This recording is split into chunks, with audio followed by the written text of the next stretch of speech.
Hey, what's up, everybody? Joe, the Opinionated Window Cleaner, coming at you. And yes, I'm sitting at my new desk, doing my first video from it. And today I want to talk about supporting the heroes, not the zeros. And yes, somebody's going to get butt hurt on this. I'm sorry, it is what it is. You know me. I call it like I said. In any walk of life you're in, I don't care what you do. There's heroes and there's zeros. And yes, y'all see Moose in the background looking. But anyway, there's heroes and there's zeros.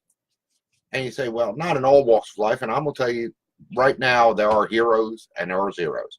If you are a street bum, and I hope none of y'all are, but if you are, hey, good power to you. You know there's heroes out there that are street bums. You say, well, how can that be, Joe? That's the guy that turns around and takes and he's walking down the road and he sees another street bum and he's got a biscuit. And instead of eating the whole biscuit himself, he gives half the biscuit to the other guy. That makes him a hero. Heroes don't always wear capes.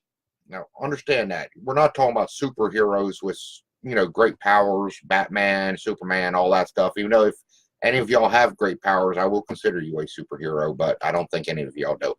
We are talking about the people that day in, day out give back to the community, give back to the industry. I see so many people supporting the zeros. And you say, well, what makes them a zero?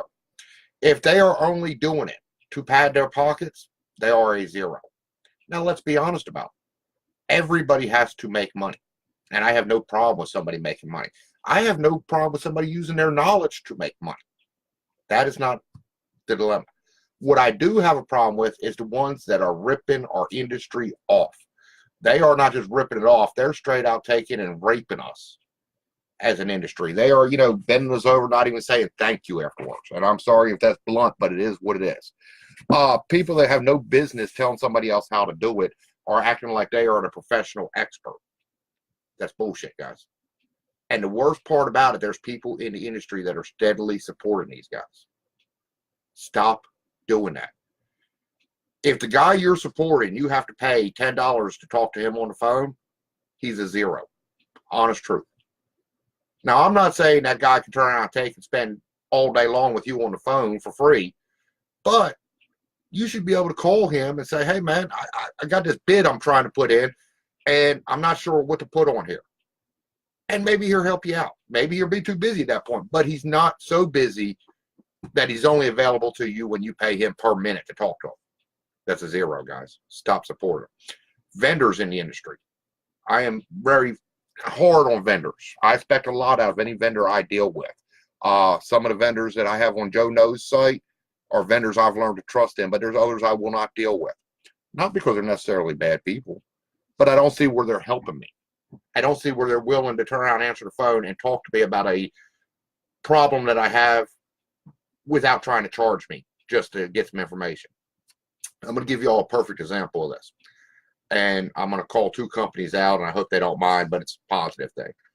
The other day, I had somebody ask me a question on some vinyl siding, something I had never run into before, and I'm not going to get into all that, what it was. I called two different companies. It would have been three companies, but the other guy was in Cabo at the time, so I didn't want to bother him. One was Southside Equipment, Russ Johnson and Ryan. I think it's Ryan. I talked to, I don't know. But anyway, I called Southside Equipment. They spent about 10 minutes on the phone with me telling me what products they had and then gave me references of people to call. Now, the honest truth, it didn't help me out too much, the product they had for, but they were willing to help talk me through a problem, whether they're making money on it or not. Hopefully, they can solve the problem and I can make some money on it and they can make some money. But either way, they sat there and talked to me. The other company was Pressure City.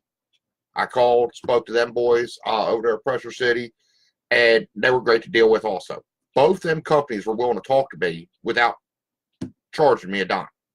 That's a vendor I'm going to deal with in the future because they are heroes in my eyes in the industry, not zeros. So, that's kind of what I look at. And guys, there's a lot of people out there marketing, oh, I'm going to come in and be your business coach. And you know what? They can bring the fire. They can get up there and, boy, they can go to church Sunday, Baptist sermon, and, boy, you're just all pumped up when you get done. But have they really done anything for you? If I look at you and say, you're doing great, you're doing awesome, you're just keep on doing what you're doing, here's a pat on the back. Am I doing you a service? No, because if you're screwing up, somebody needs to tell you, hey, man, you're screwing up. Get your head out of your ass and get it back in the game. And that's a hero for you. It's just my little video for today. Guys, y'all have a good one. This is Joe. I'm out of here. I'll talk to y'all later on.